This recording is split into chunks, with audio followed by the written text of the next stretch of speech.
Ebyokwerinda binywezeddwa ku kkooti y'abalyake n'abakenuzi Kololo. Amos Lugoloobi minisita ombeezi w'ebyensimbi era omubaka wa Ntenjoli North bw'abadde aleetebwa okusomerwa emisango egy'amuggaliza ku poliisi ya Kira Road Sabbiiti ewedde.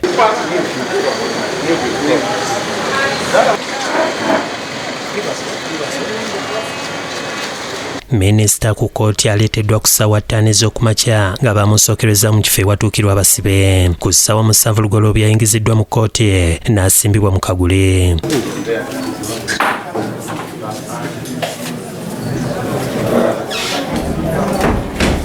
Omulamuzi Albert Asimwe agubadde mitambo asoose kusomera ababadde mu kkooti amateeka agabadde galina okugobererwa. Oludda oluwabi lubaddeko Stanley Bayine, Samunyu David wamu ne Muwaganya Jonathan, ate oludda olw'owabirwa lukulembeddwamu John Sabirye ne Tone Tumukunde. Oluvannyuma omulamuzi asomedde Lugoloobi emisango ebiri okuli okusangibwa n'amabaati agawerera ddala 7 ge bamulumiriza okubba ng'era emisango yagiddiza mu biseera eby'enjawulo. Okusinziira ku ludda oluwabi, Minisita Lugoloobi yabba amabaati 4,000 nga guno yaguza wakati w'ennaku z'omwezi 14 omwezi ogw'omusanvu omwaka ogwa 2022 n'ennaku z'omwezi 28 omwezi ogwokubiri omwaka ogwa 2023. Omusango ogwokubiri nga nagwo gwakubba amabaati yaguza wakati w'ennaku z'omwezi nga 1 omwezi ogwokubiri omwaka ogwa 2023 n'ennaku z'omwezi 16 omwezi ogwokusatu omwaka ogwa 2023 ng'amabaati gonna yagajja mu sitowa za ofiisi ya Ssabaminisita e Namave mu disitulikiti y'e Mukono ne Matugga mu disitulikiti y'e Wakiso nga gyonna Minisita Lugoloobi agyeganye.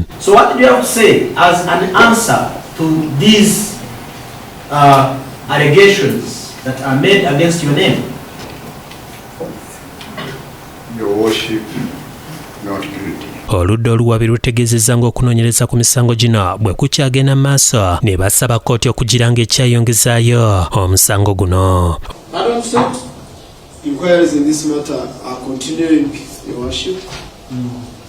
We therefore pray for an adjournment. Oludda olw'owabirwa nga lukulembeddwamu John Sabirye wano we lusinzidde okusaba omuntu wabwe okweyimirirwa asobole okwoza emisango gino ng'ava wabweru era ne balambika ensonga ez'enjawulo. Baleese ebiwandiiko ebyogera ku minisita okubadde ebiraga wa gy'abeera, ekyapa ekiraga minisita gy'abeera erukuli Makindye. Bapuliida balaze minisita abantu 7 ababadde bazze okweyimirira minisita era nga bonna bannayuganda okubadde ababaka ba Parliament Katuukiro wa Busoga Joseph Wala n'abalala. Munnamateeka Tumukunde annyonnyodde omulamuzi ku mbeera ya Minisita Lugoloobi omubadde n'ebbaluwa z'eddwaliro lya Mulago ezirambika endwadde ezimuluma. Suffering from type 2 diabetes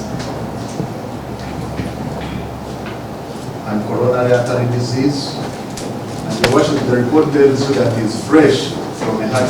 Ab'eddwaliro lya Gaka nabo baleese erimu ku ddagala minisita lyatambulirako okusobola okukkirizisa omulamuzi okumuyimbula.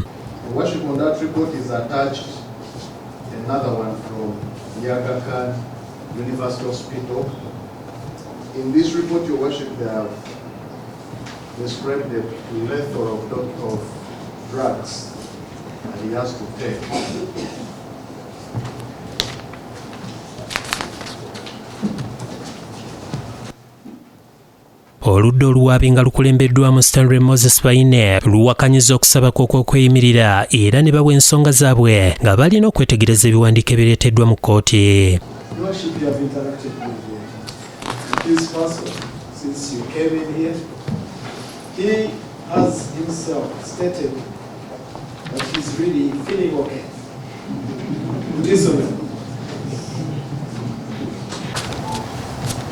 Your Worship, we will therefore reiterate our early prayers and pray that this court denies this bail application.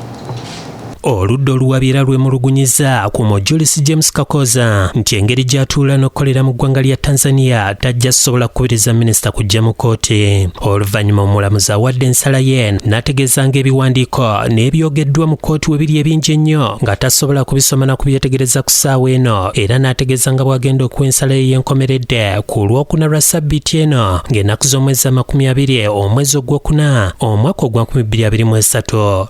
Muzino ennaku era tuba tulindirira kooti kyenaasalawo.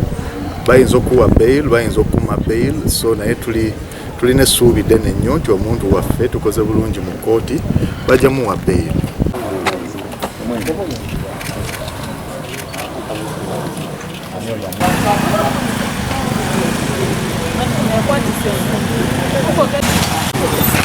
Download the app on App Store or Google Play Store now.